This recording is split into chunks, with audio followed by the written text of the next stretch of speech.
The next day, we did not travel far from Karakol. Instead of driving around Lake Issyk-Kul, we turned directly toward the mountains behind the town. From Karakol, you can see them rising immediately to the south, a wall of green slopes and dark forest.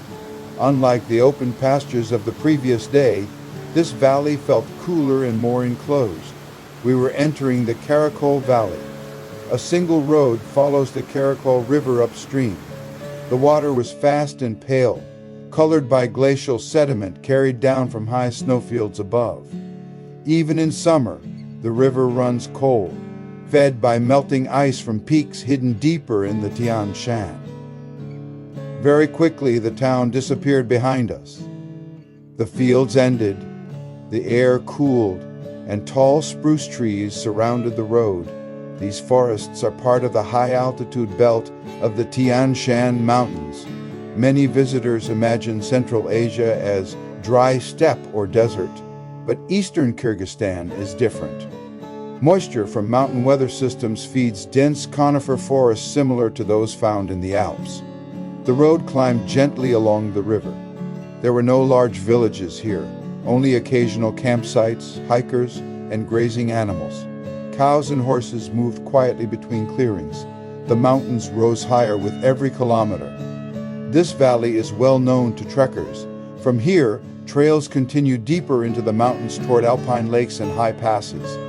But even without hiking, simply following the river reveals a changing landscape. The sound of the water was constant, louder than conversation, louder than the wind. The river cut through gravel banks and small islands of grass. Fallen logs caught in the current. Spray cooled the air. Walking beside it, the temperature felt much lower than at Lake Issyk-Kul, only an hour away. The higher we went, the steeper the slopes became. Forest covered the mountainsides almost completely, interrupted only by narrow meadows where animals grazed. Above the trees, unseen behind clouds and ridges, stand peaks rising well above 4,000 meters.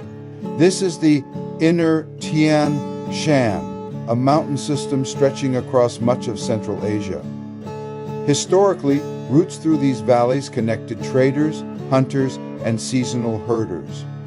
Today they connect hikers and travelers with one of the least crowded alpine regions in the world. We stopped often, not to reach a destination, but simply to listen and watch. The movement of water whined through the trees, and distant animal bells created a quiet rhythm. There are no monuments here, no famous rock formations. The attraction is the environment itself, forest, river, and mountain. Compared with the wide Jailu pastures of Jeti Oguz, this valley felt more secluded, almost private. The mountains closed in around us. The road narrowed and eventually became rougher, used mainly by hikers and local herders. Eventually, we turned back toward Karakol. Within a short drive, the forest thinned, the valley opened, and the town returned. It was striking how quickly the landscape changed, from alpine wilderness to streets and houses in less than an hour. Kyrgyzstan constantly shifts between worlds, lake and glacier, pasture and forest, town and wilderness. In many places, mountains are distant scenery. Here they are immediate and unavoidable. From Karakol, you can see the peaks every day.